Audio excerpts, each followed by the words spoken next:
quemaban tierra adentro, la pampa y la cordillera. Después fueron campo afuera, porque las palabras pesan. Con esas cosas empiezan a vaciarnos la cesera.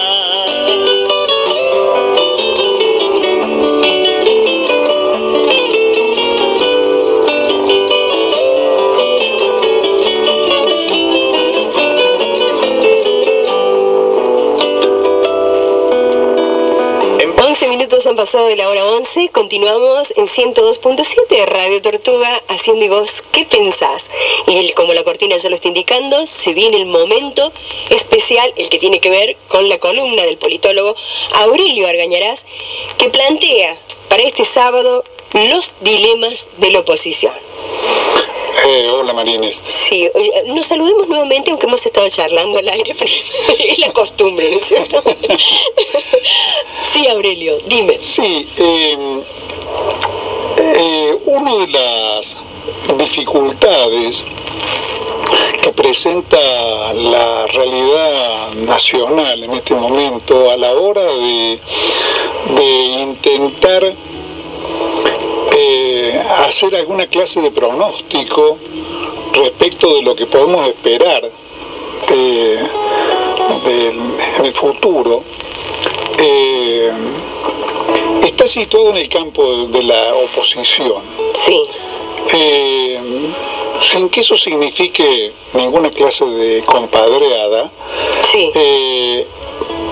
Digamos, a 15 días de la asunción del gobierno de Macri, hicimos acá una columna que se puede ver en Facebook, en YouTube, que se llama Macri y la Unidad Nacional, sí.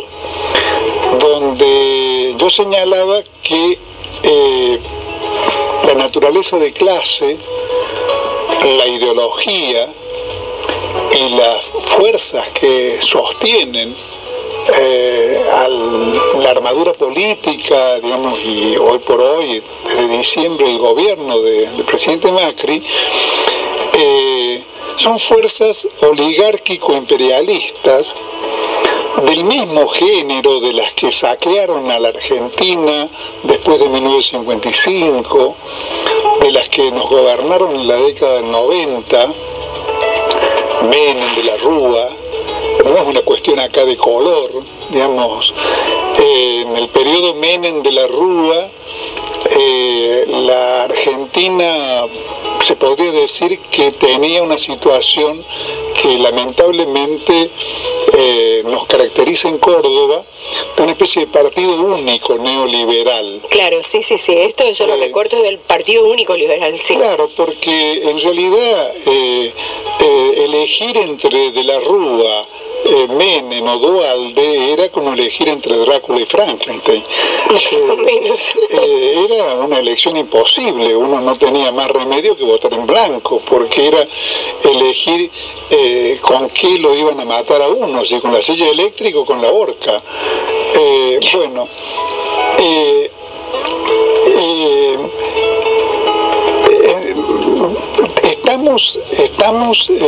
hay muchísimos signos que indican que estamos de retorno, digamos, ¿no? En esa época. Sí.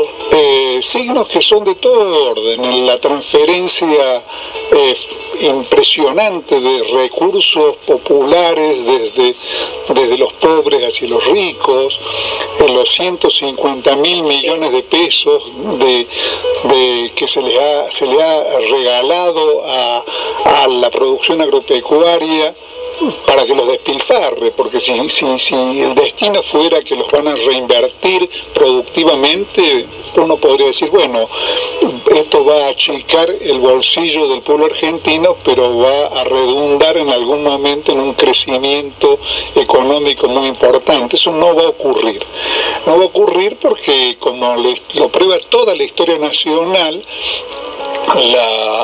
la producción agropecuaria no es sensible a la mejora de precios. no es sensible a la mejora de precios en el sentido en que uno podría esperar, en el sentido reproductivo, en el sentido de que reinvierta sus utilidades en el propio sector agropecuario o en otro sector productivo nacional, y en consecuencia tengamos de acá a unos años un producto bruto superior, una riqueza mayor en el conjunto del país. Hemos dicho acá infinidad de veces, y yo no me voy a cansar de decirlo porque forma parte de la realidad, que las utilidades que surgen de la explotación agropecuaria, salvo cuando se trata de reponer maquinaria, termina generando compras de departamentos en Nueva Córdoba, en el caso nuestro, en Puerto Madero, en Punta del Este y hasta en Miami, digamos, ¿no? O alguna otra forma de despilfarro o de reinversión no productiva, porque ese es el punto, no productiva. Exactamente, a eso apuntábamos, ¿no? Es decir, la inversión está, lo que pasa que no es productiva, ¿no? Pasa por ese lado. Porque hay un caso, puede haber otro, pero yo conozco uno, hay un caso en el mundo donde uno puede encontrar un país que a partir de la producción agropecuaria y de la reinversión productiva de sus beneficios se transformó en un país avanzado, en un país enormemente rico, con una población que vive muy bien. Ese país es Dinamarca, pero la clase dominante dinamarquesa, o la clase productiva dinamarquesa, es una clase que reinvierte sus utilidades, que nunca tuvo la conducta típica de nuestra oligarquía, como fue el caso de Anchorena, de viajar a Europa y llevar en el barco hasta una vaca. Claro, eso quedó registrado como un paradigma, un paradigma del derroche, el derroche nacional. Sí. Por eso es un ejemplo al cual uno vuelve cada vez que quiere señalar una conducta social. Ahora bien, en función de cuál era el plan y el desarrollo previsible de la política de Macri, en aquella columna que yo estoy recordando, pronosticábamos que Macri iba a lograr la unidad nacional en contra suya. Claro, o sea que el que más iba a trabajar para eso, por la unidad, iba a ser él. Que reconocíamos un hecho destacado,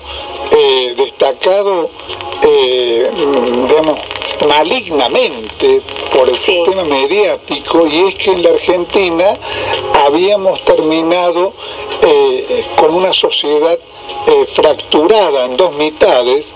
Se hablaba, vos recordarás que se hablaba de la grieta. La grieta, sí. El término de la grieta. Sí. Bueno, y fue una cosa, perdón Aurelio, ¿no?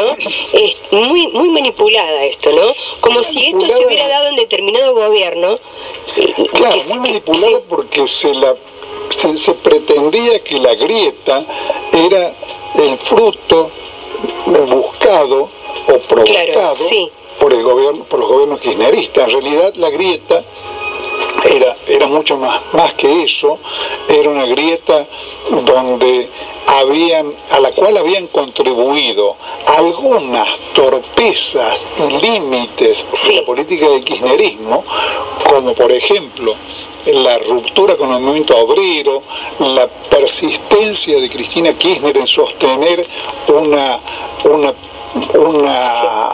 carga de impuestos a las ganancias a la clase trabajadora que era injusta desde el punto de vista tributario, porque no iba acompañada de una imposición tributaria pareja hacia otros sectores mucho más solventes que los trabajadores bien pagos, y que era injusta tributariamente y suicida políticamente.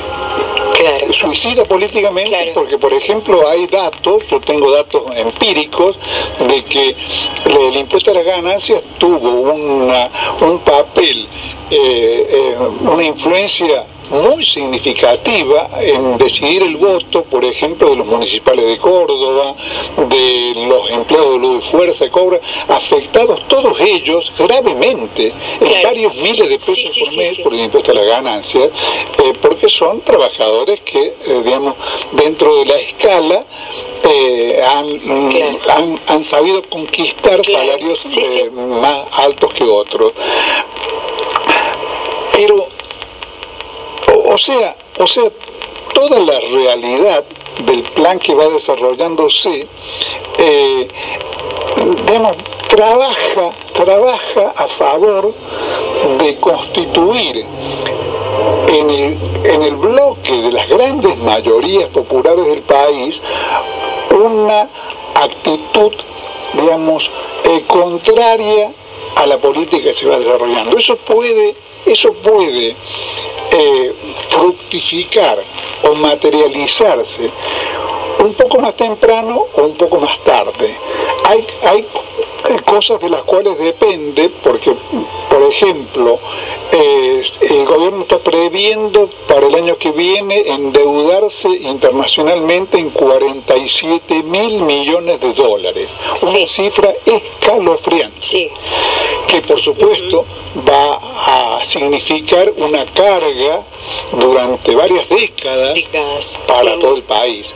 Pero ese endeudamiento fabuloso, si es que el gobierno lo consigue, puede permitir un desarrollo de obra pública que genere alguna clase de reactivación de ciertos sectores de la economía nacional, los sectores que están sobre todo asociados a la construcción,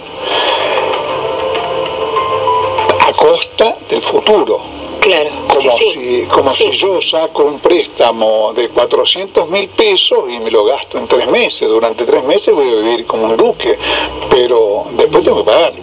Claro. Bueno, ahora, la mayor incertidumbre acerca de qué es lo que va a pasar y cuánto va a durar esto, porque si en el terreno de la oposición no hubiera tanto conflicto, tanta confusión, tanta falta de firmeza y de claridad respecto de lo que hay que hacer frente a esta política. Estamos probando eso. Si no existiera todo eso, si tuviéramos una oposición firme y clarividente, podríamos estar seguros de que Macri en las elecciones del 2017 sería aplastado como un bicho por una avalancha de votos, y que en consecuencia ya quedaría fuertemente debilitada la posibilidad de que estas políticas perduren en el tiempo. Pero eso no está claro. Y eso no está claro porque estamos presenciando una situación de caos en la oposición. Un amigo mío suele decir, y la expresión es muy significativa, que en las elecciones del año pasado hemos sufrido una especie de pavón. Para el oyente que no lo recuerde, es la batalla perdida por Urquiza, o que Urquiza decidió perder en 1852 en 1861 contra el ejército de Mitre, que generó el triunfo definitivo de Mitre en el país, la desbandada del federalismo provinciano, una sucesión de campañas militares sanguinarias de los ejércitos mitristas que despedazaron el país y hasta quemaron pueblos enteros, y el inicio de una época de reinado neoliberal con episodios sangrientos como la Guerra del Paraguay, digamos, ¿no?, que realmente fue el gran genocidio del siglo XIX. Inauguraron una época que terminó con la construcción de la Argentina agropecuaria, generando un proceso de vinculación subordinado de la Argentina al mercado mundial, que tuvo éxito durante algunas décadas hasta que entró en crisis en 1930. Ahora bien, todo el cuadro general hace prever que la repetición de una experiencia exitosa de ese tipo es hoy por hoy absolutamente inviable. Entonces hoy vamos a tener Pavón, pero sin Argentina próspera. Vamos a tener Pavón y vamos a tener un desarrollo de la pobreza y de la miseria esta que Macri, irresponsable y mentirosamente amenazó con liquidar. Demagógicamente, por supuesto. Pero resulta ser que ante esa situación tenemos enfrente a un movimiento disperso, atomizado, y que da la impresión de no saber qué hacer, de no contar con un programa alternativo frente a esto, además de limitarse a especular en qué clase de armados deben hacerse para tener buen éxito en la elección del 2017,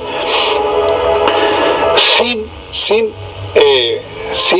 considerar que su primer deber es plantearle al país qué es lo que debemos hacer para recuperar la senda del desarrollo nacional con justicia distributiva que amagó con llevar adelante los gobiernos de Néstor y de Cristina Kirchner, pero que no supo llevar a fondo y llevarlos coherentemente tanto en el sentido económico, estratégico, como en el sentido político, porque si los hubiera llevado en términos coherentes en ambos sentidos, no hubiéramos tenido un retorno de las fuerzas del infierno, digamos, ¿no?, a que despedazaron nuevamente el país. La semana pasada he visto, ha aparecido en un medio, digamos, no suficientemente serio, pero nadie lo ha desmentido, una reunión entre Cristina Kirchner y Gastón Arizpe y algunos otros referentes del Partido Justicialista, donde la expresidente ha declarado que Massa no es el enemigo, que el único enemigo es Macri.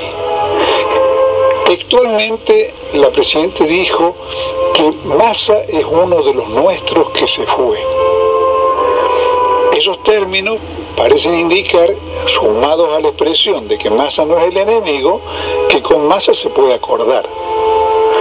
Inmediatamente de esas declaraciones, un ultra kirchnerista como Guastavino en Entre Ríos ha salido directamente a proponer el acuerdo con Massa, la concertación de una especie de frente pan peronista, digamos, ¿no?, que los abarque a todos, que los abarque a todos, para derrotar a Macri en la elección. Otra vez el esquema, Aurelio, unirse para derrotar a uno, la única finalidad, o sea... ahora todo no sé, ¿cómo puede ser que la política nosotros no podemos se limite a eso? Una especie de profesión de fe antimacista, como si eso fuera el problema. Acá no estamos hablando de la esencia de Massa, de si Massa es peronista, no es peronista, que se ha hecho paso no es peronista, es un tipo que viene del neoliberalismo, viene de la UCD. Claro, sí. Pero más allá de eso, cuando hablamos de Massa, no podemos dejar de señalar o de ver el hecho de que Massa es en este momento el principal colaborador que tiene Macri para llevar adelante el plan que está llevando.